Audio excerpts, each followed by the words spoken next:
Hallo, herzlich willkommen zu eine neue Folge.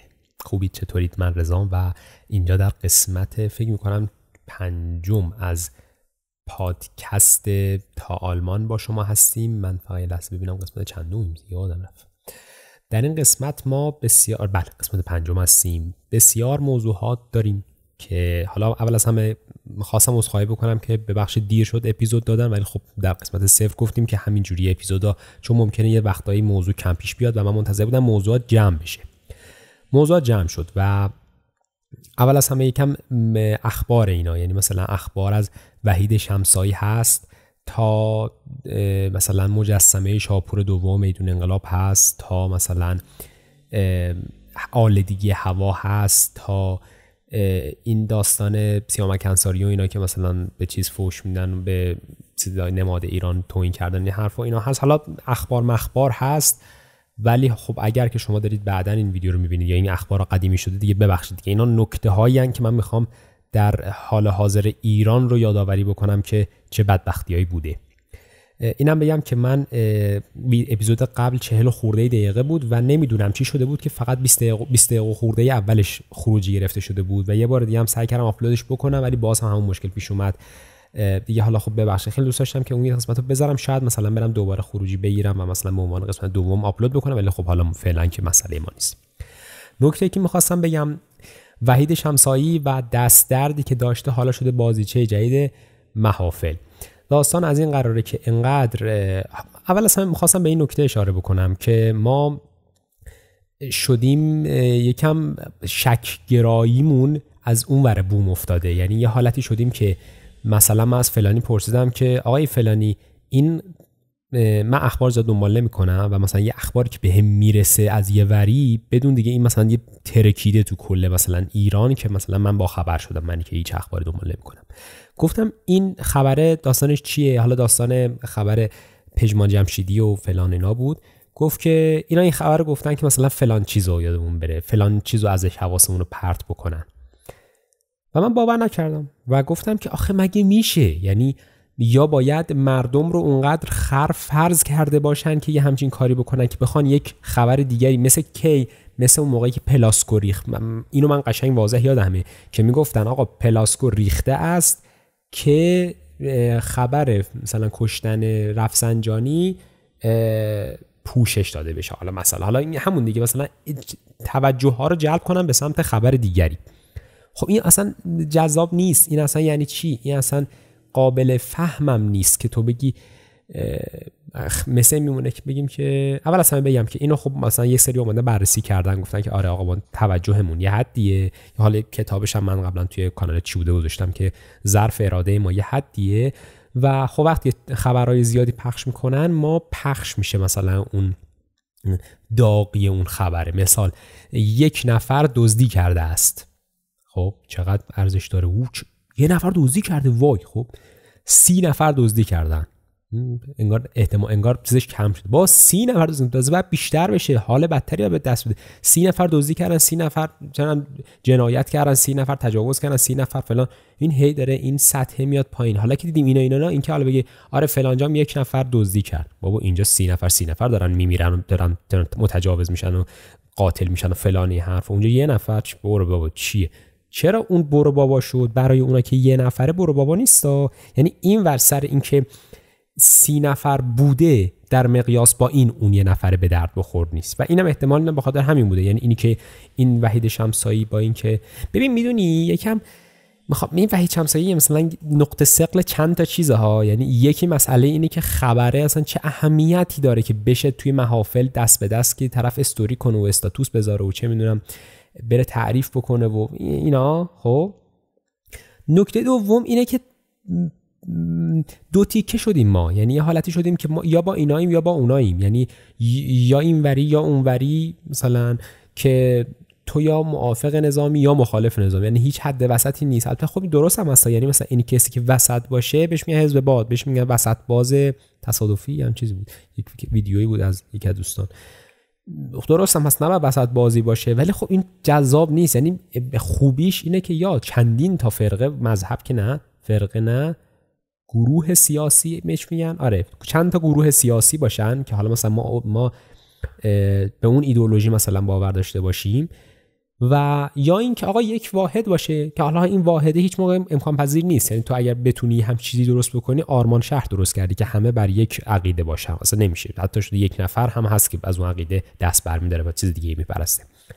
بعد نکته اینجاست که خیلی این تیز شده، یعنی یه حالتی شده که طرف ریششو بلند میکنه، یعنی حزب اللهیه، ریششو بلند میکنه یعنی این آقا چی بهش میگن، بسیجیه. خب به یکی میگی من بسیجیم، مثلا یا فلانی بسیجیه مثلا فوشه، به یکی میگی مثلا باریکلا مثلا داره، دست مریضات داره. خب این درست نیست. یعنی اول از همه که این حرکتی که از روی قیافه یا از روی کار یا چیز طرف رو بردن در یک گروهی، یا حالتیه که بابا شما دیگه چه احمقید. یعنی این دیگه ته احمقیته که تو بخوای از روی قیافه یا از طرز کارا طرف رو ببری توی دسته‌ای.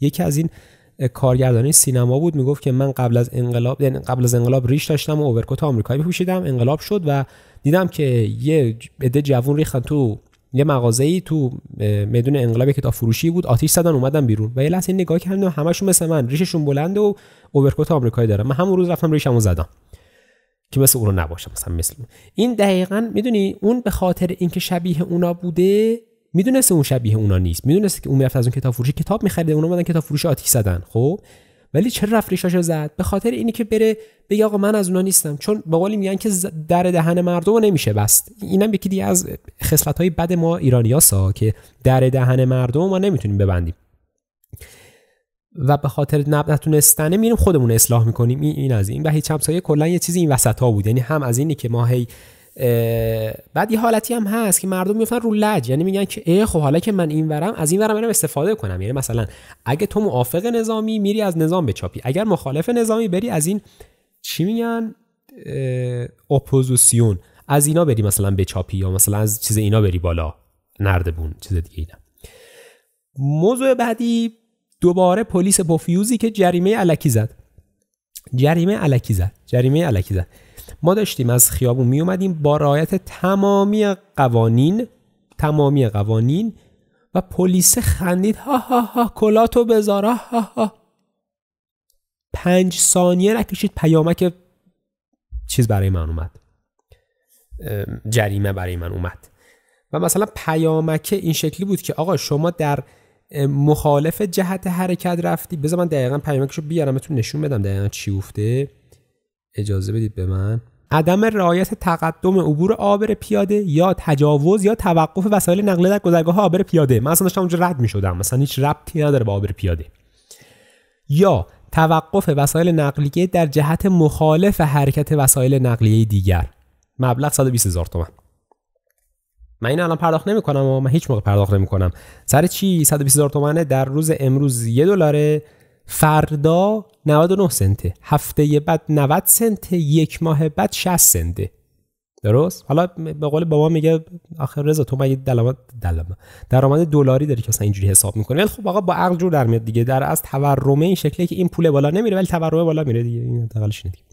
خلاصه پلیس هم آقا رضایی که در آینده داری این ویدیو رو نگاه می‌کنی، پلیس اینجا به طور الکی جریمه میزنه. یعنی اگر که داری دوست عزیزی که این ویدیو رو نگاه می‌کنی یا رضای آینده، پلیس الکی جریمه میزنه. فکر نکنی که مثلا پلیس حامی مردم فلان بیساری حرفا و نه خیر. پلیس یکی در میون کار میکنه، اون یکی در میونی هم که کار میکنه بر علیه تو کار میکنه، به مناسبت خوبی تو کار نمیکنه. موضوع بعدی هوای کثافتیه که بلای جونه و مضر ذات. همونطور که متوجه هستید در این مهر که نه، آبان هم که نه، آذر. در این آذر ما هوایی رو تجربه کردیم که در طول تاریخ به این کثیفی نبوده. یعنی جوری هوا کثیف بود که تو اونور خیابون رو درست نمیتونستی ببینی. یعنی به قول یکی از دوستامون میگفت تا چه گوشیم کار نمیکنه، میگفت امیدوارم که مشکل از دستام باشه.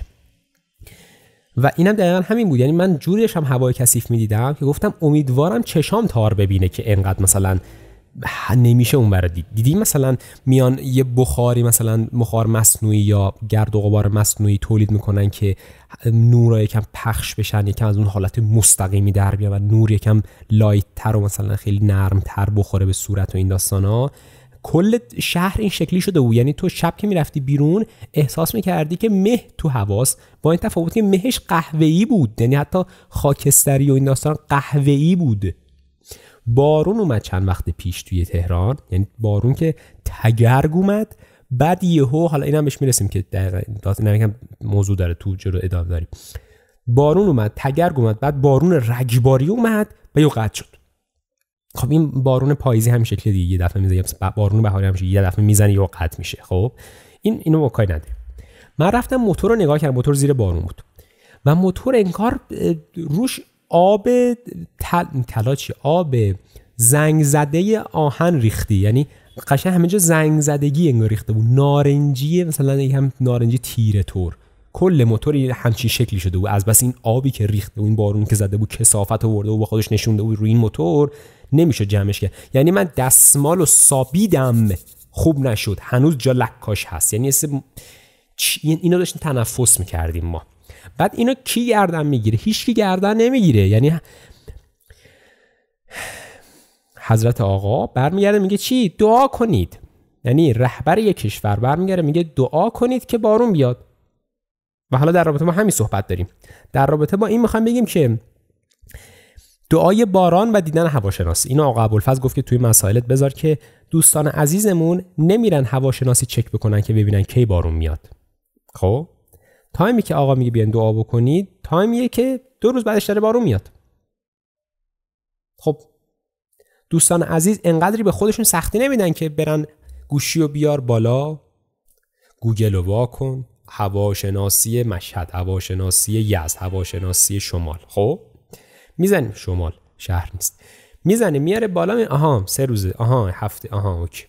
خب نه ایشالله بارون میاد، حتما همینطوره. داره صدای آقا رو میشنوه، به به به آقا جان، آقا جان، چشم آقا جان ایشالله که بارون میاد. آقا ما نمیخوایم به هیچ کسی توهین بکنیم، شما دعا کردی بارون اومد، اون یکی دعا نکرد بارون اومد، ما اصلا به اینا کاری نداریم، ولی میخوام بگیم که آقا قبل از اینی که بعد این کارو میکنن، بعد باور میکنن که دعای ما بود که بارون اومد. حالا مثلا این در نسل زدی که حالا مثلا از عقلش استفاده میکنه و آکفن نگه نداشته و حالا بخش از دهه مثلا 70، دهه 80، دهه 90، دهه 80 90 که 100%، دهه 70 هم بخششون، یعنی همشون همچین دل به کار نمیدن، دهه 60 که اصلا بذار کنار، اینا خب باور نمیکنن. ولی اونایی که باور میکنن که مثلا از دعا و این داستانا مثلا شده بارون، واقعا دست مریضه. امیدوارم که همه چیز با این دعای حل بشه. یعنی ایران عزیزمون گیر یه همچین آدمایی افتاده که میگن خدای بارون بیاد، خدای بارون بیاد، خدای بارون بیاد، خدای بارون بیاد، خدای بارون بیاد. اومد؟ نیومد که. خب خدای بارون بیاد 4، خدای بارون بیاد 5، خدای بارون بیاد 6. یعنی چی آقا؟ خجالت بکشید، از عقل استفاده بکنید. مردم بیعقلن چون که توی این آب و هوای کثافتی که نمیدونم 3 شنبه و 4 شنبه کی بود که در اند آب و هوای مزخرف بود، من داشتم برمیگشتم خونه و ببین اصلا توی این راه برگشت نمیدونی من چه چیزایی که ندیدم. یارو ما نزدیکمون 2 تا کوچه پشتی دارن ساخت و ساز میکنن، شبا که میشه چون کوچه شلوغه شب میان مثلا ساخت و ساز میکنن چون کوچه رو ببندن. این کامیونه اینا میاد، کامیونه که اومده بود وایساده بود چه شکلی بود؟ روشن بود. از این کامیون تکا، این بنز نارنجیا اومده وایسه روشن، پشتش انگار مثلا کوره بود، اینجور دود میومد بیرون. بابا خاموش کن این نکبت و آب هوا اینجوریه.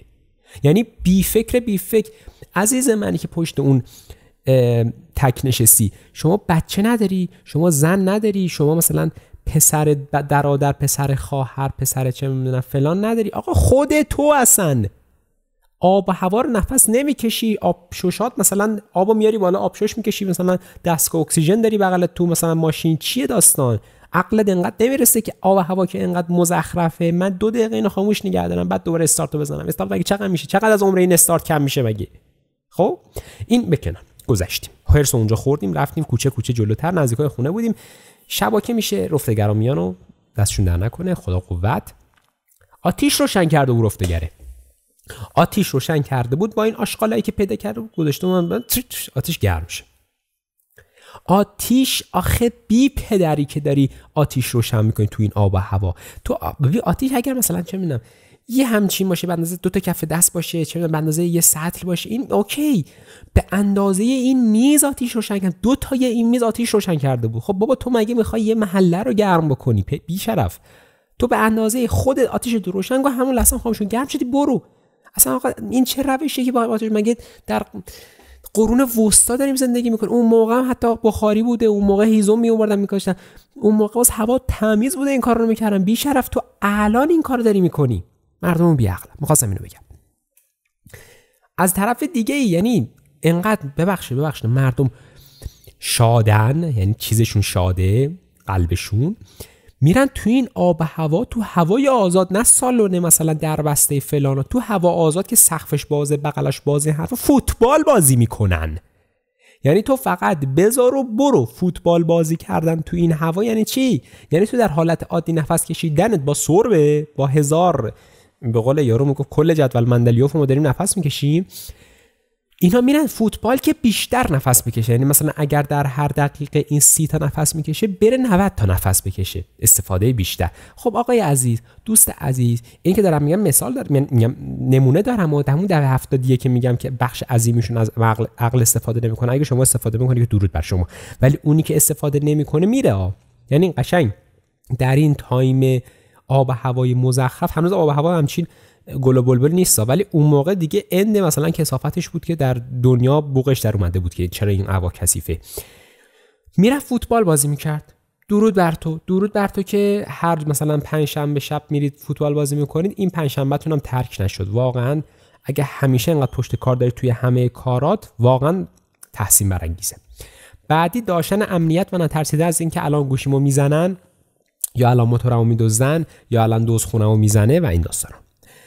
یه مسئله بود، یه ویدیویی بود داشت تعریف میکرد از اینه که خب خوبیه آلمان چیه و حرفا. میگفت یکی از این آفریقا جنوبیا، نه کجا بود، سوریه بود فکر کنم، لبنان بود، یکی از این کشورهایی که خلاصه بدبخت‌تر از ما هن، یعنی کسایی که بدبخت‌تر از ما هن، میگفت آره ما همیشه ترس از این داشتیم که نکنه بیان گوشیمونو بزنن، و الان که من اومدم آلمان هنوز نتونستم باور بکنم که نیازی نیست اینجا کسی گوشیتو نمیزنه. خب و این دقیقاً همین ترسه. یعنی من شده شب‌های از خواب بلند میشم موتورم مثلا دیدی تو این فیلم‌ها بلند میشه ایستی داد میزنه، من یه همچین حالتی موتورمو دزدیدن یا خونمو مثلا یه همچین حالتی گرفتی. یعنی اینی که اول اصلا یه گوشه که در میاری تو انظار عمومی، 2 تا چش جلو داری، 2 تا چشم عقب، 2 تا چشم بغل، و در بیاری 360 همه جا رو نگاه کنی ببینی موتوری نزدیکت نشه. خب حالا خیلی بدون موتورم، مثلا موتور یکم جلوتره، میاد گوشه میزنه میپره رو موتور میره مثلا. ولی خلاصه گوشی در میاری از جیبت، باید دیگه پیشو به خود بمالی که تو این گوشیت زده شده است. یعنی مثلا قبلش هماهنگ بکنی با چند نفر که اگه من جواب ندادم گوشیمو قرار بزنن امروز، یعنی اینقدر مثلا برات بد طبیعی باشه که گوشیتو بزنم. ولی خب آلمان این شکلی نیست. دوست عزیزی که میخوای مهاجرت کنی و برگردی به ایران، بدون که اینجا گوشیتو میزنن. خیلی من خلاصه بخوام این متن رو توضیح بدم. موضوع بعدی وایسادن، ببخشید همون بحث ماشین خراب این داستانا بود. بعدی با این که ما کرونا رو پشت سر گذاشتیم، اینجا رو گوش بده، ما کرونا رو پشت سر گذاشتیم، یعنی کشورهایی بودن که کرونا رو در مثلا عرض چند ماه پشت سر گذاشتن، مثلا در عرض مثلا 14 ماه 16 ماه مثلا 1 سال و نیم اینا پشت سر گذاشتن، ما 3 سال خورده پشت سر نگذاشته بودیم، با اینکه تو این 3 سال کلا داشتیم سگیدو میزدیم و همه چیمون فلج شده بود، همه ارگانامون فلج بود. باز هنوز سیستم دانشگاه سیستم آنلاین نداره درست حسابی که بتونه تو این 4 روزی که آب و هوا مزخرفه بتونه آنلاین خوب برگزار بکنه. آندرستن؟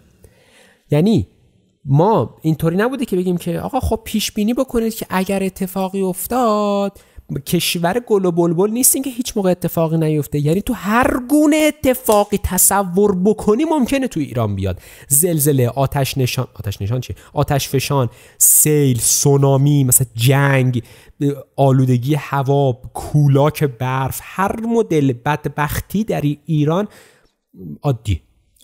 مثلا یهو صبح بلند میشی میبینی بنزین شده لیتری 5000 تومان، خیلی راحت 5 تومان. کارش کنیم دیگه. ما میگیم 10% مالیات قیمت بنزین رو شما بدید. چرا نمیتونیم؟ شما دیگه الان ما تصمیم گرفتیم که شما بدید. خب وایس اگر قراره که ما پول بنزین رو بدیم، این مقدار یارانه پنهان ما بوده دیگه به گفته شما. خب مثلا میگم یارانه ما بوده 100,000 تومان، خب شما 98,000 تومان ما میدین، 2,000 تومان رو برای ما بنزین مثلا ارزون تر بوده، به ازای هر نفر 2,000 تومان بنزین ارزون تر بوده. این 2,000 تومانی که ما از 3,000 تومان شده 5,000 تومان رو بدید به ما، بدید دیگه. الان سهم من از این بنزینی که نفت ملیه، آقا شما یک هزینه پتروشیمی و اینی که نفت رو تبدیل به بنزین بکنید میگیری که حالا 1000 سود ازش برمیدارید، این حرفا من کاری ندارم. اون 2,000 تومانی که الان گرون شده رو بعد یه جور دیگه به من تزریق بکنید دیگه. این کو یعنی دوست عزیزی که میخوای برگردی بدون که اینجا حساب کتاباشون الله بختکی که نیست، برای ما الله بختکی، برای خودشون کامل حساب شده است. یعنی ریال به ریال و تومن به تومنش حساب شده است که این میره به جیب حاج آقا فلانی، به جیب حاج آقا فلانی، به جیب آقا فلانی. یه نکته هم بگم مثلا حاج آقا این داستانا، آقا شما اگر که نشستید که این دولت سرنگون بشه واقعا اشتباه میکنید. یعنی با سرنگونی دولت هیچ چیزی بهتر از دیروز نمیشه. درسته شاید 30 سال 50 سال 100 سال دیگه مثلا اتفاق افتاده. آقا مگه قاجار رفت چقدر وقت بعدش ما خوب شدیم؟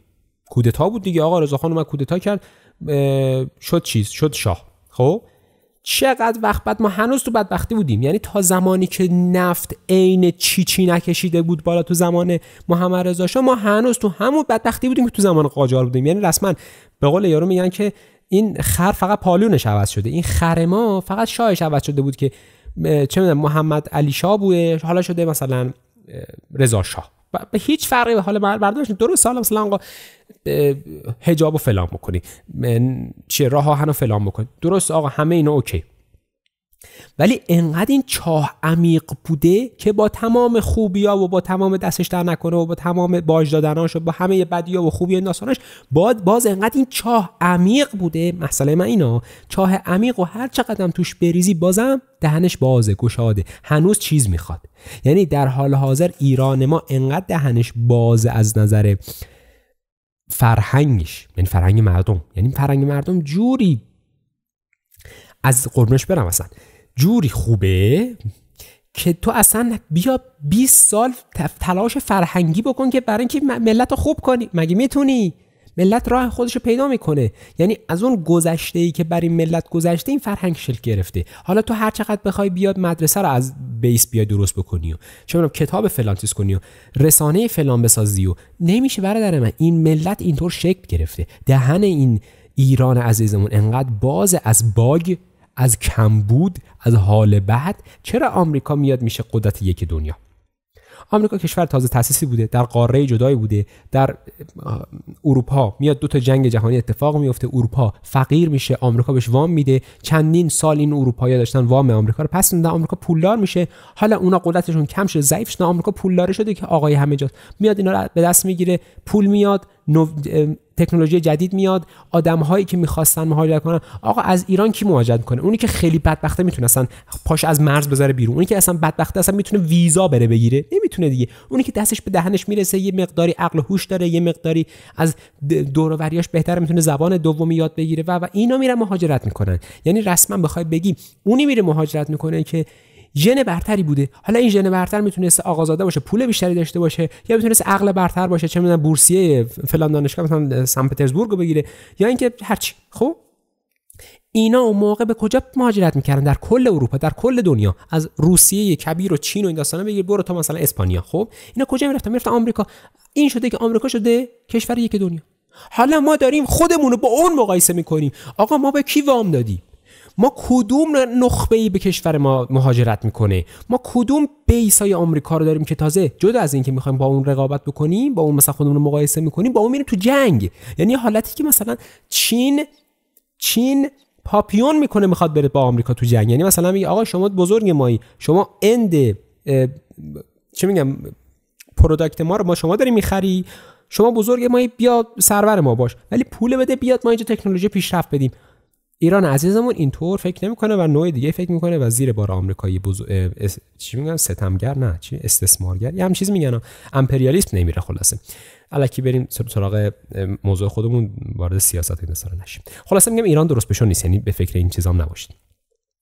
موضوع بعدی زوج و فرد، دودزا و معاینه فنیه.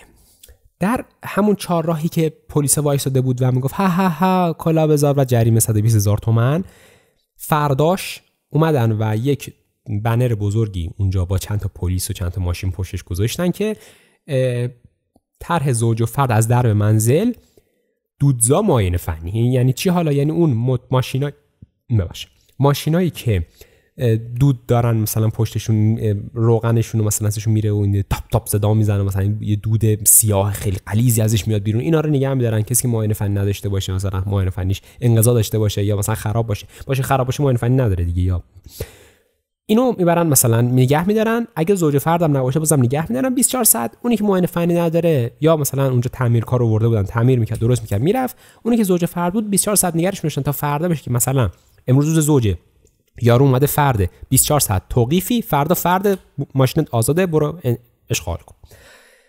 اینا کی گذاشتن؟ اند کثافت هوا گذاشتن. خب قربونت برم، شما نمیتونی وقتی که دندونت کرم داره با سلام علیک میکنه بری مسواک بزنی. این دندون کرمش خورده شده، ریشه نداره این دندون.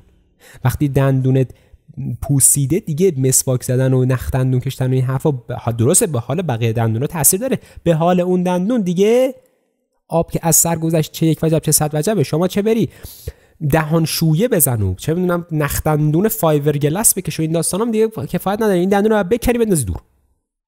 آب و هوا وقتی که به یه همچین درجه میرسه، شما حالا بیای ماشینایی که زوج فردن رو میگیری، ما پدر سگ تو اصلا بعد قبل از اینکه آب و هوا به اینجا برسه بفهم چی فکری میکردی، نه اینکه بیای وسط اینکه آب و هوا در این درجه مزخرف قرار گرفته دوتا پلیسو بذاری چوس برن 2 نفر رو بگیرم 24 ساعت بعد ماشین طرف آزاد بکنم، که همونم دوتا 10,000 که حالا دیگه پول نیست، دوتا 100,000 میذاره کف دست سربازه میگه برو به سلامت ما نیدیم. حالا آقا دست در نکن، الان گذاشتی برای هفته دیگه، الان گذاشتی برای ماه بعدی، دست در نکن. 2 روز بعد جمع شد. یعنی کلن در اون تایمی که مثلا دیگه اند آلودگی هوا بود اینا گذاشته بودن، اونم یه سری جاهای خاصه مثلا کم و بیش و اینا گوگل بولی جمع شد.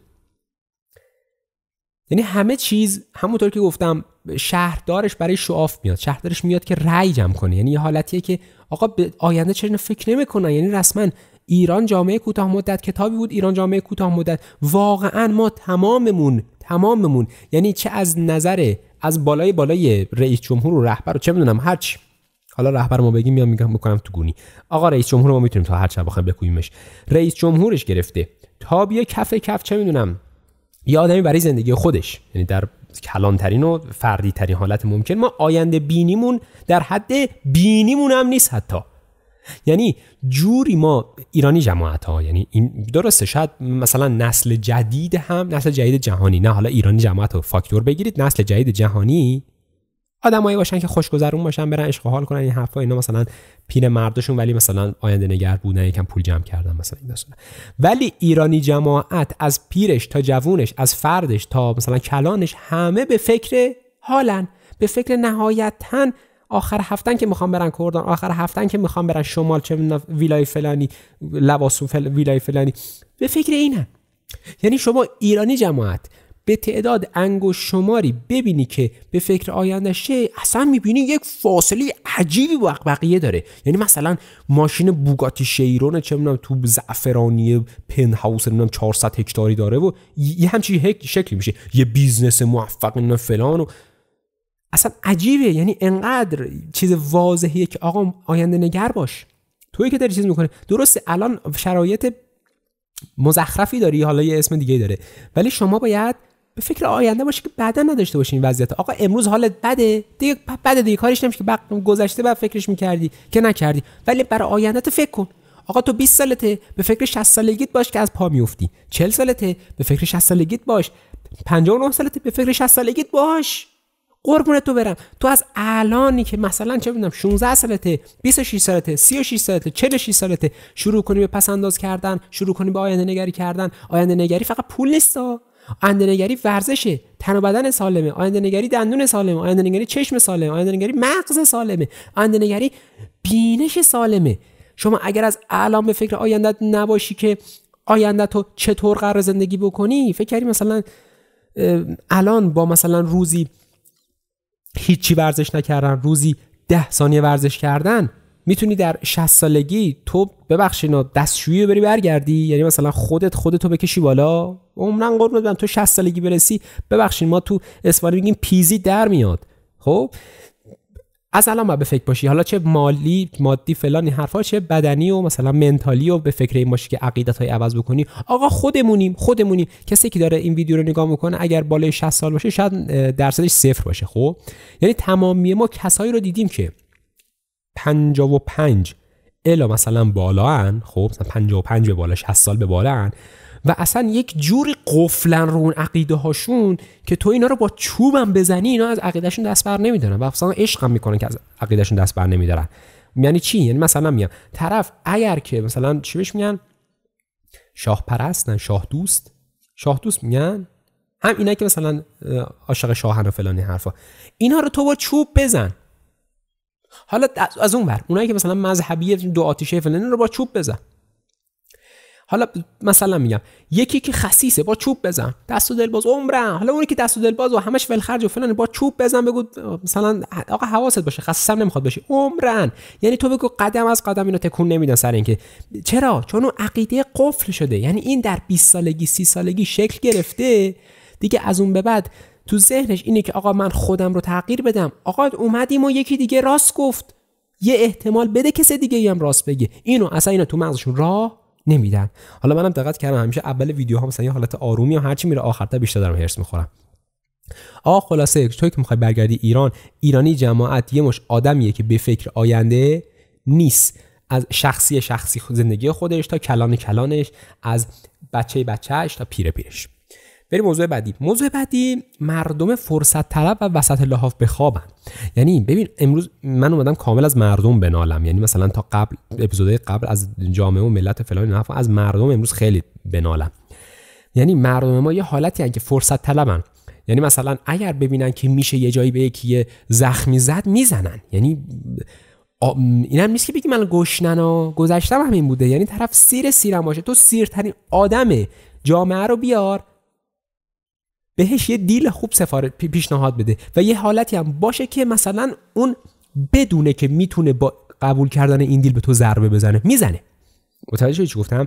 شما یه کسی که شیر باشه قشنگ، یعنی شکمی سیر، پولی سیر، همه مدل سیر خب بیارش. یعنی نمیگم کسی که گوشتنسو بیار، اون 100% قبول میکنه. مثلا این سیر باشه، بیارش اینجا بگو آقا ما یه دیلی میخوایم با هم بکنیم. مثال من یه خودکار رو به شما میخوام بفروشم، این خودکار در حالت عادی نمیدونم من چقدره ولی من میخوام بهتون بفروشم 2000 تومان، ولی این خودکار در اصل مثلا 100,000 تومانه. خب اون میدونه که این 100,000 تومانه. خب ولی تو قشنگ مجبوری باشه بگی آقا این من 2000 تومان بفروشم، نمیدونم چنده، ولی مثلا اینو من یکی مثلا من پدر بزرگ فلانی، این مطمئن بشه که این 100,000 تومانه ها. یعنی مثلا نه این داره سرم کلا میذاره که این نمیدونه، فکر میکنم که نکنه این فیک اون 100,000 تومانی 2,000 تومانی میفروشه. این بدونه که این همون اصل اون 100,000 تومانی است و تو داری اینو 2,000 تومانی میفروشی، 100% ازت میخره. کدوم ایرانی جماعتی که بگه نه عزیزم این واقعا قیمتش 100,000 تومان، تو داری الکی نزدیک بیا من به تو 100,000 تومان میدم این ازت میخرم، چون واقعا نامردیه که من ازت 2,000 تومان بخرم، چون تو واقعا نمیدونی و من اگه اینو بخرم بهت ضربه زدم. نه هر ایرانی جماعت باشه آقا خود منم یه ایرانی ام دیگه، خود من ایرانی ام، اونو میگیرم ولی چی؟ ته دلم ناراحته، چون آدم خوبی هستم. خلاصه ما یه همچین آدمای فرصت طلبی هستیم. یعنی اگر ببینیم که داره یه اتفاق میفته و چیز سری میریم پشت اون نز. یعنی قشنگ یه مش آدم حزب بادیم. خب حزب باد احمقیم. یعنی اگر مثلا میگم توی اینستاگرام یه نفری میاد شروع میکنه مثلا آخوندا رو کوبیدن، ما میریم پشت اون. یکی دیگه میاد اون رو شروع میکنه کوبیدن با آخوندا رو کوبیدن. یعنی مثلا هم آخوندا که آخوندا رو میکوبه، همین یارو که داره آخوندا رو میکوبه. یا حالا مثلا برعکسش طرف میاد مثلا شاه دوستاش یه چیزی میگن نظام شاهی هم چیز میگن، آره این مثلا این نظام شاهی ها رو میکوبه، یه نفر دیگه میاد نظام شاهی ها رو میکوبه، اینم میکوبه. یعنی به قول میگن دشمن من دوست منه، این دشمنش هم دشمنشه، یه همچین حالتی. خب ما میریم پشت اون. یعنی یه حالتیم که ما مهم برامون اینه که یکی رو بکوبه. یعنی اصلا مهم نیست که کی داره درست میگه، مهم نیست که کی به چه شکلی چیز میگه. یعنی سر اینه که اون دایره اطلاعات و واژگانمون محدود به یه چیز اندکی. خب شک گرا نیستیم، به خودمون شک را نمیدیم که آقا توی داری نسبت میدی یه ریگی تو پاچه تو هست. یعنی تو در کمترین و در خوشبینانه ترین حالت ممکن تو برای ویو داری این کارو میکنی. یعنی اینی که از این جریان سیاسی سود ببری، اینی که تو مثلا چه میدونم از اینی که برای خودت یک قبیله‌ای تشکیل بدی که آره ما آدمایی هستیم که مثلا به فلانی فوش میدیم. خب اینا همه به کنار، اینا اصلا نیستی، اوکی نیستی. خب تو در کمترین حالت ممکن از ویو مثلا داری سود میبری. اینو بچه‌ای که مثلا کل ما ایرانی‌ها دیگه تو ذهنمون شکل میدیم که آقا این یه ریگی تو کفشش هست. خب و باور میکنیم و یه آدمای فرصت طلبی هستیم که فقط منتظر این هستیم که یکی یه جایی بگه ما میخوایم یه چیز بدیم، ما بریم سریع اونو بقاپیم. یعنی با پشت یک نفر بودن به ما یه چیز برسه. یعنی این کافی این اتفاق بیفته سریع. خلاصه موضوع بعدی وسط لحاف بخوابیم. یعنی با اینکه دوست داریم دسترسی داشته باشیم، فرصت طلب هستیم. فرصت طلبی بد نیست آقا، فرصت طلبی خیلی هم خوبه. خب ولی فرصت طلبی با ریسک های آدم مواجه میشه. یعنی زندگی هر فرصتی رو در اختیار تو بذاری یک ریسکی هم در کنارش، در اون سفره‌ای که به تو ارائه میده ریسکی هم به تو ارائه میده. تو ریسکو میپذیری، بله فرصت برای تو. نه ریسکو نمیپذیری، فرصت از دست میره و میرسه به دست کسی دیگه ای. خب ما وسط لحاف بخوابیم. یعنی چی؟ یعنی میخوایم هم گرممون باشه، هم جامون خوب باشه، هم مثلا فوشمون رو بدیم، هم مثلا پول گیرمون بیاد، هم مثلا مملکت خوبی داشته باشیم. الان همون آقایی که میگه آب و هوا کثیف فلانی، همونیه که ماشینش 200 بیشتر روشن میذاره. این همونیه که میگه وای چرا برق نداریم، این مملکت معلوم نیست چی شده. این همونیه که آبو درست مصرف نمیکنه، این همونیه که برق درست مصرف نمیکنه. وسط لحاف خوابیدن یعنی این. وسط لحاف خوابیدن حتما این نیست که مثلا تو بری در یک کار گنده‌ای مثلا خیلی ضایع بگی که نه من ریسکش نمیپذیرم، خودتون برین اگر خوب شد منم هستم. خب این نیست. در همین حالت کوچیک و شخصی هم که ما برقمون رو بیش از حد روشن بذاریم، آبمون رو بیش از حد باز بذاریم، ماشینمون رو بیش از حد روشن بذاریم و اینم باز میشه یک مدل وسط لحاف خوابیدن. یه حالتی که ما میخوایم خودمون سود ببریم ولی بدم نشیم، اتفاق بدی هم نیفته، همه چیز گل و بلبل شو بزن بریم عشق و حال. ما الان اول اصلا می‌خواستم بحث چیزو بگم. می‌خواستم بگم که آقا آلمان ما کشور گل و بلبلی جاریم چون که ما مالیات خوبی میدیم، قانون هم بهش احترام میذاریم. و احترام که یعنی ببین اصلا تو ایران ما میگیم قانون بهش احترام میذاریم، اونا میگن قانون رعایت میکنیم. یعنی چی؟ حالا درسته ما میگیم قانون رعایت میکنیم، قانون احترام گذاشتن مثلا یه حالتیه که یک صفت اون مثلا یک قید این یه هم چیزی. خب ولی در کل ما این شکلیم که قانون رعایت نمی‌کنیم، به قانون احترام میذاریم. یعنی مثلا جای پلیس دیدیم رعایت می‌کنیم، جایی مثلا پدرمون هم مثلا بغل دستمون نشسته بود یا مثلا یه بزرگتری بغل دستمون بود بازم رعایت می‌کنیم، ولی خودمون باشیم خار قانون رو سرویس می‌کنیم. خب ولی اونور این شکلی نیست. یعنی تو قانون رعایت می‌کنی، مالیاتت هم میدی، کشور گل و بلبله، اوکی. ولی اینجا ما مالیات رو نمیدیم. سر چی؟ سر اینی که میدونیم مالیات رو به ما بر نمیگردونن. یعنی ما میدونیم که الان مالیات بدیم، اگر هم میخوام برگردونن اگر ما 10 قرون بدیم اینا 100 قرون به ما میدن. اون 100 قرون هم که میدن تو سر ما میزنن تا 40 سال که این اتوبوس ها رو ما با پول چیز شما خریدیم، چیه؟ مالیات شما خریدیم. خب اینم از این. موضوع بعدی، موضوع خیلی داریم، امیدوارم که زیاد طولانی نشه. موضوع بعدی دانشگاه مداحیه. من داشتم از یک خیابون کارگر، یک خیابون طولانی هست توی تهران، داشتم میومدم بالا و دیدم که جلوی دانشگاه بود، دیدم جلوی بیمارستان بود، یه هم چیزی بود، یه بنر گنده زده بودن دانشگاه مداحی. یعنی من اول از همه که گفتم که تصور اینا از یک دانشگاه چیه؟ یعنی مثلا استاد کیه؟ استاد کسیه که بیاد اصلا اول از همه فلسفه وجودی دانشگاه این بوده که آقا شما یک سری مطالب پایه هست که خب با هر کسی بدونه برای اینکه بتونه زندگی روزمره‌اش در روزگار امروز به سر ببره. خب اینا رو تا مثلا تحصیلات 12 ساله شما به پایان میرسونی. اوکی. در دانشگاه بهش میگن تحصیلات عالیه. یعنی هر کسی نباید بره دانشگاه. اونی میره دانشگاه که میخواد در یک موضوع خاص، در یک چیز خاص بره و بهترین بشه و بر جامعهش خدمت کنه و اون چیز رو به قول تسلی که نه چی میگن بهتر کنه. خلاصه خب مداحی چه دردی از جامعه ماه که باید ما یک بودجه اختصاص بدیم، یک سری سرفصل تعریف بکنیم. سرفصل کلاس‌های هنرستان ما و کلاس‌های دانشگاه ما برمیگرده به زمان انقلاب، حتی قبلتر از انقلاب. یعنی اینقدر این سرفصل قدیمیه و وقت نداشتن روش تالیفش بکنن. بعد این دانشگاه مداحی یعنی چی؟ یعنی بیایم خب استاد بیاریم، پولشو بدیم. ما استادامون پول نمیگیرن. استادای ما هر 6 ماه 1 سال یه بار 6 میلیون 5 میلیون 4 میلیون پول میگیرن. دانشگاه مداحی فکر کنی این پولا رو میده؟ نه قربونت برم. دانشگاه مداحی به اندازه مداح پول میده. آقا مثال میگم، مداح وقتی که میره پاکت میگیره، اسمش هم روش پاکت میگیرن. پاکت ها رو چقدر میگیرن فکر میکنی؟ پاکت ها رو مثلا چه میدونم 1 میلیون 5 میلیون 10 میلیون میگیرن؟ نه قربونت برم، قیمت کلوف میگیرن. یه چیزی میگیرن که از اول تا آخرش بصرفه، گریه کن و عرق بریز و لا لا لا لا لا لا. آقا جون عزیزم، اینو بخوای بیاری استاد دانشگاهش کنی فکر کنی به این 1 قرون 2000 کافیه؟ آقا اوکی کافی هم باشه. کی به این 1 قرون 2000 کافیه؟ اونی که هر ببخشید میره چه میدونم یه دونه مداحی یه دونه روزه بهش مثلا میگم 1 میلیارد 2 میلیارد 5 میلیارد میدن، میاد برای 1 قرون 2000 شما اینجا چیز کنه. آقا هر چقدرم که شما خوب بهش پول بدی، میخوای ترمی چقدر به این پول بدی؟ میخوای ترمی به 10 میلیون 100 میلیون پول بدی؟ برای نمیصرفه قربونت برم. این یه شب میره 5 میلیارد در میاره. پس اون مداحهای درجه 1 رو تو نمیتونی اینجا بیاری. اوکی، حالا این مداح درجه 1 وقتی اینجا نیاد کیو میارن؟ یه مش ببخشید مداح فزرتی رو میارن که به 4 تا مداح فزرتی تر فزرتی بودن رو یاد بدن. ببخشید جسارت نشه به جامعه مداحا، ولی همه جا همین شکلیه، یعنی 2 تا 4 تا. یعنی دانشگاه ما هم همینه. یعنی ما تنها کسی میتونه از دانشگاه مثلا بگه آقا من دانشجو فلانم، ولی خب دانشجو فلانی به چیزم مثلا به من چی که مثلا تو دانشجوی فلان چقدر حالیته؟ آیا رفتی تو یوتیوب تحقیق کنی؟ آقا تو یوتیوب من نرفتم سرچ بکنم آموزش مداحی داریم. آیا آموزش مداحی به زبان انگلیسی هم هست؟ چون ما منابعی که در رابطه با مثلا میگن کامپیوتر ساینس که دیگه مثلا خیلی قدیمیه تو ایران و خیلی مطلب هست و دیگه، مثال میگم من میرم تو جامعه نجار میگردم، توی جامعه نجارا تو میتونی بهترین نجارا رو پیدا بکنی. توی کامپیوتر، توی یوتیوب بهترین کامپیوترها رو میتونی پیدا کنی.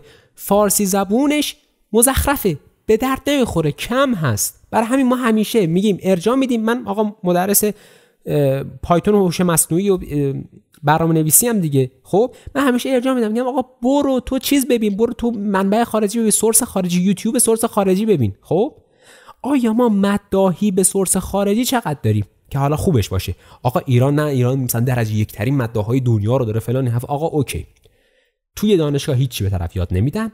توی وب چقدر هست من نمیدونم. آقا اصلا هر چقدر هم هست بهترین مداحا ما تربیت کنیم، ارسالیش به کجاست؟ ارسالیش به کجاست دیگه؟ طرف میخواد به زبون فارسی برای کی بره مداحی کنه؟ آقا من برنامه‌نویسم، برنامه‌ای که می‌نویسم کار میکنه.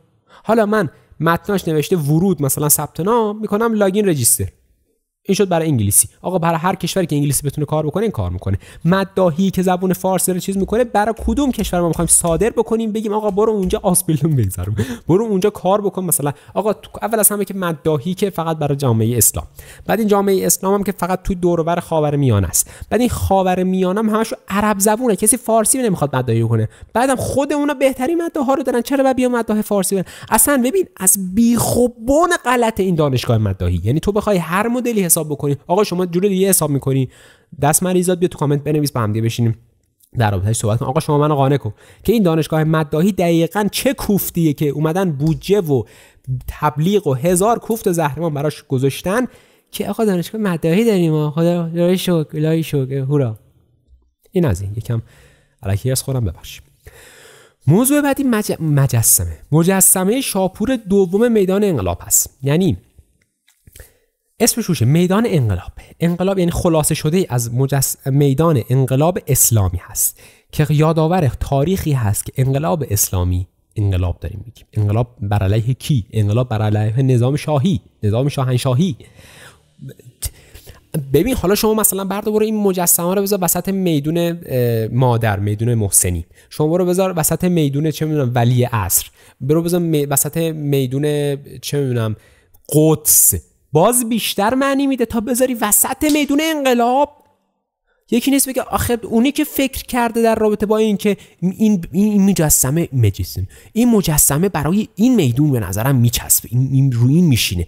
پدر بیامرز، تو با خود 2 تا 4 تا نکردی که میدون انقلاب اسمش روش انقلاب بر علیه نظام شاه، بعد تو می عکس شاه و مجسمه شاه که مثلا مجسمه شاه ساسانی بذاری وسطش؟ یعنی دیگه اینو برای هر تو این اگر بتونی به صورت انگلیسی یا آلمانی یا هر زبون دیگه‌ای برای هر خارجی توضیح بدی، تو برای اون کشور میتونی ورودی تو مثلا بگیری. همین یه فیلم بگیر اینو به مثلا انگلیسی توضیح بده، میتونی مستقیم بری تو آمریکا بورسیه بشی. اینم هست. موضوع بعدی دعای بارانه که گفتیم، آیفون 17 1 میلیونی و 206 1 میلیونی دیجیکالا، آیفون 17 1 میلیونی اسنپ. یعنی ببین میخوام اینقدر برات بگم که ما خودمون میدونیم گاویم، اونی که چیش میگن دیجیتال مارکتر هم هست اونم میدونه ما گاویم و بر اساس این که هم خودش میدونه که خودش گاوه، همون میدونه که ما گاویم، هم ما خودمون میدونیم که ما گاویم، میایم و یک سری تبلیغات مثلا از پیش تعیین شده ای طراحی میکنیم. هورا، مردم وقتی ببینن که توی اینجا زده مثلا 206 1 میلیون، میرن ثبت نام میکنن، ترافیک سایت میره بالا، مثلا سئو میره بالا، سرچ میره بالا، هورا هورا هورا. اول از هم که پدر سگ، تو اسنپی پدر سگ، تو دیجیکالایی پدر سگ، تو دیگه از این بالاتر میخوای کجا بری؟ این اگه مثلا میگم تپسی میومدی همچین کاری میکرد، مثلا چه میدونم اوکالا میومدی همچین کاری میکرد، آقا اونا در پس زمینه دارن یه دعوایی میکنن، اوکی حالا مثلا 2 تا رتبه هم مثلا بیاد بالاتر، ولی تو دیگه تاپی برادر من، تو چسبیدی به سقف، بیشتر از این نمیتونی بری بالا. این حرکت زرد مزخرفی که میخوای بیای سر مردم گول بمالی چیه؟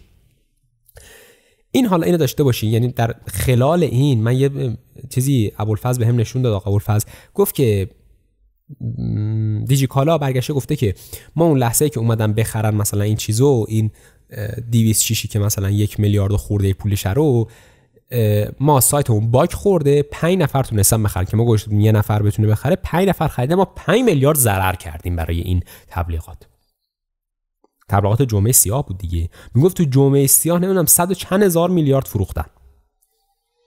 آقا نه، 5 میلیارد که فروختن، من دارم زر میزنم، 5 میلیارد نفروختن. 5 میلیارد این می‌خواستن به اینا بدن و بیشتر هم فروختن دادن، بازم میاد تو سر میزنن. یعنی اینی که میاد تو سر میزنه که آقا من اول از همه که ما نمیخواستیم بدیم ولی خب باز دادیم. اگر واسه میخوام بگم یعنی تو سر زدن رو یکی میگه نه چه تو سر زدن، مثلا پولش داده، مثلا باک خوردن، اومد گفته تعریف کرده دیگه، نه این تو سر زدنه، این تو سر زدنه. چون که اگر که میخواست بده که خب میداد، آقا اوکی ما اونایی که مثلا چیز کردن بهشون دادیم. حالا اینه که میاد میگه که ما باگ خورده بودیم و اینا از باگ استفاده کردن و برای همین تونستن بگیره ولی ما باز دادیم. خب پدر سگ، تو اگه که نمیخواستی بدی، اول اصلا که اگه نمیخواستی باگ بخوره که باگو میرفتی فیکس میکردی. اولا ببین دوست عزیز، من خودم کامپیوتریم، یعنی ما اونی که میرسه به اون درجه‌ای که در شرکت یک ایران اسنپ و دیجیکالا بتونه کار بکنه در این سطح کلان، اینقدر حالیش هست که وقتی چند میلیون درخواست میاد بتونه هندلش بکنه، همچین باگ مزخرفی نخوره. اینو برو برای اونی بخون که مثلا با این لالایی خوابش میبره. ولی برای مایی که سرمون میشه بدونیم آقا که کسی همچین گولی نمیخوره که باک خوردیم فلانی حرفا. شما میخواستی تو سر ما بزنی، اوش آقا تو سر ما زدی، دستم در نکنه. مردم عزیز ایران قربونتون بشم، اونی که میخوای برگردی بدون مردم عزیز ایران اینقدر گاون، یعنی منم خودم جز این گاوام. البته خب من گول نخوردم ولی خب اینم یکم چیزا زرد، من گول نخوردم شما گول خوردین، میگم زرد. البته ببخش مردم عزیز ایران، شما وقتی میبینید که یه همچین چیزیه چرا باز میرید تو بازیش میافتید؟ این همون فرصت طلب وسط لحاف بخوابه ها. حالا ایرادی که نداره، میریم یه دونه دکمه میزنیم دیگه. ساعت 2 شب گذاشتن که ترافیک کم باشه پس هیچکی نیست دیگه، ما میریم میزنیم. اگر شد که خدا رو شکر. من یادم است چقدر از اینایی که رو چوب بستنی، چه میدونم بی ام و ببر، 206 ببر، چه میدونم تو بانک فلانکو فرش ببر، تو بانک فلانکو چه این همونه. خلاص این یعنی آیفون 17 1 میلیونی اون پیشرفته شده چوب بستنی مثلا بخر، مثلا 206 ببر، این همونه رسما. موضوع بعدی این بحث همین بارون تگرگ مزخرفی بود که گفتم یه شب اومد و مثلا فقط موتور ما رو به چخ داد. خب اینو بابای ما اون شب رفته بود به سمت یه جایی، رفته بود دندونش درست بکنه اینا، توی اسنپی که داشت برمیگشت، یارو اسنپی سطح اسنپ، راننده اسنپ هم میخوام بهتون بگم، راننده اسنپی سطحش برگشت گفته این ابرا رو رفته سپاه بارور کرده. ببین این اگر درست باشه خیلی فوله، اگه غلط هم باشه خیلی فوله. یعنی به قولی میگن این شمشیر دو طرفه است، یعنی چه سپاه این کارو کرده باشد خیلی فوله که خب آقا اینا حالا توضیح میدم. اگر نکرده باشه هم اینقدر فوله که بابا تو یه راننده اسنپ دقیقاً چه فکری با خودت کردی که برمیداره میره سپاه این همه خرج بکنه بره ابر بارور بکنه که آب و هوا مثلا درست بشه. اصلا چرا سپاه؟ چرا سپاه؟ آقا سپاه پولداره، سپاه آقای مافیاست، آقا سپاه همه این داستانا. اصلا سپاه کجاشه که آب و هوا بده؟ کجاشه؟ آیا مثلا آب و هوا خوب باشه مثلا کارمندای سپاه بهتر میتونن برن سر کار هورا مثلا اینا؟ نه، سپاه به هیچ جاش نیست که آب و هوا بده، اصلا براش مهم نیست. اینقدر مسئله داره که نخواد بیاد تو همچین مسئله پیش پا افتاده ای که مربوط به رئیس جمهور دخالت بکنه، مربوط به مثلا چنان وزرای رئیس جمهور دخالت بکنه. این از این. حالا اگر درست باشه که مثلا اومده باشه دخالت کرده باشه این حرفا، آقا شما چه فکری با خودتون کردید اومدید همچین کاری کردید؟ خب شما احتمال بسیار میدم که این درست نیست، خب اصلا اینا توش وارد نمیشم که بخوام وقت شما رو بگیرم، ولی واقعا با خودتون چه فکری کردید که مثلا بیام ابر باور کنه هورا مثلا؟ خلاصه موضوع بعدی داستان برنامه‌ای که چی دارم میگم؟ بسته شنی، بسته شدن. من خوندم بسته شنی به درفش کاویانی پرتاب میکنن و مردمی که از هیچ کره میگیرند.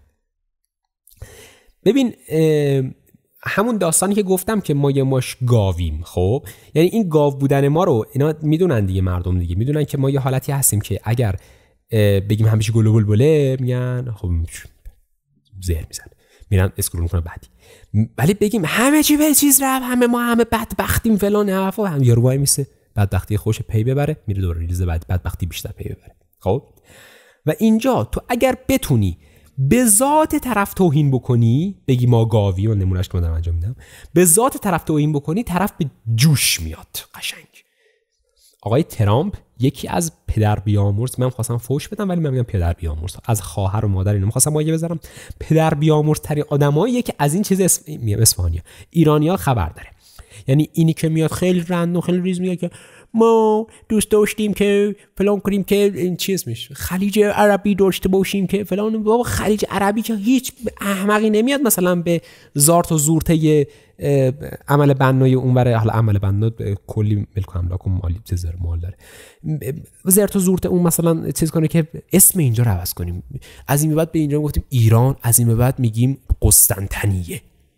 نمیشه که قرمت برم که این همه چیز هست. چرا اینو میاد چیز میکنه که برن یکم تو بیف، یعنی اینو رپرها خوب میدونن دیگه، آقا میخوای برید بالا حاشیه، یوتیوبرها خوب میدونن میخوای بری بالا حاشیه خوبه تو رو میبره بالا، بعد یهو همه یادشون میره که تو چرا بالایی، تو رو ولی فالو دارن. من اینو فکر نمیکنم اینطور باشه، ولی توی حاشیه یکی رفتم فالو کردم. من هیچ موقع هیچ حاشیه دنبال نمیکنم ولی یه بار فالو کردم. بعد از چند وقت رفتم تو فالوینگام داشتم می‌خواستم این کسی رو حذف کنم، گفتم اگه کسی دیگه هم هست حذف کنم. میگم که کی من یادم رفته بود که به خاطر اون حاشیه رو فالو کردم و اینو فالو من هنوز دارم. بعد از گذشته مثلا چند ماه، مثلا 6 ماه 1 سال این داستانا. خب میخوام بگم که این آقای سیامک انصاری و اون یکی کیه غفوریان و حالا مثلا نمیدونم اینا فقط مجری بودن یا مثلا کاری هم هستن، من هیچ اطلاعی از این داستان ندارم، من فقط مثلا از دور بادیم خورده رفته. اینا از این خبر دارن که آقا ما اگر بتونیم همچین سوراخی هست، الان مردم اون رگ ملیگراشون زده بالا، اگه بتونیم یه چک تو این بزنیم بعد هم میگیم آقا ما غلط کردیم نمیدونستیم، یه موج توجهی به سمت ما میاد، همه میان ببینن چه خبره. خب بعد که ما گفتیم غلط کردیم مردم یادشون میره و خوششون میاد از برنامه. مثل چی میمونه؟ مثل تامنیل اول ویدیو میمونه که کلیک بیت باشه. خب وقتی کلیک بیت باشه چه شکلیه؟ شما میبینی مثلا موضوع این بوده که فلانی به فلانی در دستشویی‌های فلانی، خب بعد یه کلیک می‌کنی ببینی موضوع در رابطه با یه مسئله‌ایه که تو همیشه مسئله‌ت بوده، یا نه آقا ادیتش خوبه، چه می‌دونم صداش خوبه، مثلا موضوعش باحال فلان، نفهم می‌شینی می‌بینی و یادت رفته که اون تامنیل مثلا اون تایتل مثلا چی بوده فلانی حرفا. خب حالا این خیلی زایه است که اینا با مثلا همون لحظه کلیک کردم مثلا یادم دیگه چه مزخرفی میگی، ولی شما در سطح کلان نگاه کن دیگه. خب اینا میدن بعد میگن آقا غلط کردن، که من همین امروز یعنی پیش بینی کردم که جفت اینا میان حتی اون تهیه کنندگانش سه تاشون میان پیام میزنن که آقا ما نمیدونستیم، ما همینجوری شانسی شد، اصلا قصدمون این نبود این داستانا، که بار از رو دوششون بردارن که آقا ما نمیدونستیم. حالا این وسط یه مش کرگیر میان ویو فلانی این کارو کرده و توهین کرده است. حالا یکی اصلا کیس داره میفروشه، میکروفون داره میفروشه، انگشتر اینجوری ربط میده به این. دیدی اونجا فلانی داشت با این چیزا پرتاب میکنه، ما دستبند اونی که این شنیار پرتاب میکرد داریم، ما شن اونی که داشت پرتاب میکرد، ما اون بلاکار ما طراحی میکنه اگه خاصی ما داریم، ما اون کسایی که نقاشی میکشن رو دستگیر کردیم. مزخرف چی میگید؟ خلاصه این کرگیری. یه سری آدم‌های ضد نظامی که منتظر اینن که دوتا هنرمند رو فوش بدن. ضد نظام منظور از نظامی نه، اینا گفتم آره. و تفسیر نماد ضحاک بودن این نقاشی از BBC فارسی. یا آقای ما دیدیم که اینستاگرامی، یعنی محتوای اینستاگرامی یعنی مزخرف ترین چیز برای تحلیله، یعنی اولش زدن آخرش زدن وسطش هم کات و از توی این یه چیزی در میاد که تو در حالت عادی همچین چیزی برداشت نمی‌کنی. خب ولی خلاصه چیزی که من اونجا دیدم تو BBC فارسی برداشتن، یکی آورده دادن توی همین ریلزا که من پیشنهاد دادم. آقا طرف براش میگفت که این چون بنفشه و فلان این حرفا، این نماد ضحاکه، اینا دارن به ضحاک پرتاب میکنن و ضحاک به معنی مثلا دیکتاتوری هست که فلانه و اینا دارن از تو مثلا اعتراض خودشون رو به مثلا نظام فلان نمایش میدن. یعنی ببین کره‌گیری در سطح کلان. طرف اینی که اینا دارن به 4 تا بلوک شن پرتاب میکنن و به این معنا رسوند که اینا دارن کودتا میکنن. یعنی تو باید چقدر مغزت تو این چیزا خوب باشه که بتونی از یه همچین چیزی به یه همچین نتیجه‌ای برسی. یعنی درود بر تو دوست عزیز که تو اینقدر در این کار خوبی، واقعا دست مریضات میخواد. یعنی تو باید چه میدونم خیلی کار کشته باشی که بتونی به یه همچین جایی برسی. آقا همین خیلی 56 دقیقه شد، حالا احتمالاً کاتبات بخوره کمتر بشه. ولی آقا ممنون که گوش دادید. نمیدونم که حالا از چیز احتمالاً انشالله که دور نشده باشیم از موضوع بحث پادکست های تا آلمانمون، ولی خلاصه بگم که تو این مدتی هم که چیز بود من یکم از آلمانی بگم که آقا من آلمانی خوندنم در یک هفته گذشته یکم ضعیف شده بود، یعنی کم میخوندم. سر این بود که میخواستم یک کلاس ثبت نام بکنم و برم دوباره. من در کلاس A1 رفتم چیز کردم، A1 رفتم کلاس و بعد نرفتم کلاس و خودم خودخوان خوندم. در از 2 ماه رسوندم خودم به B1 و الان میخوام یک کلاس B1 ثبت نام بکنم و دنبال کلاس بودم. این حرفا همیشه یکم انگیزم افتاده بود که اگه بخوام برم آخر کلاس چرا خودم بخونم فلان این حرفا، ولی خب دوباره شروع کردم و دارم میخونم و ان شاءالله کلاسم هم ثبت نام بکنم و اینا. ولی حالا اگر که دوست داشتید در رابطه با کلاس و اینا سلام حرف بزنیم، خیلی اونجا موضوع برای صحبت هست. تا درود دیگر بدرود و همینطور لایک و ساب و اینا یادتون نره. اگر که توی یوتیوب هستین دارین ویدیو کست ما رو میبینید با اسم پادکست تا آلمان در یوتیوب، و اگر هم که پادکست ما رو در هر اپلیکیشن پادکستی گوش میدید که لایک و چه میدونم کامنت و جوین و هر چی هست اسمشو بزنید و فالو اینا. و ممنون که با من بودید و تا درودی دیگر. auf Wiedersehen.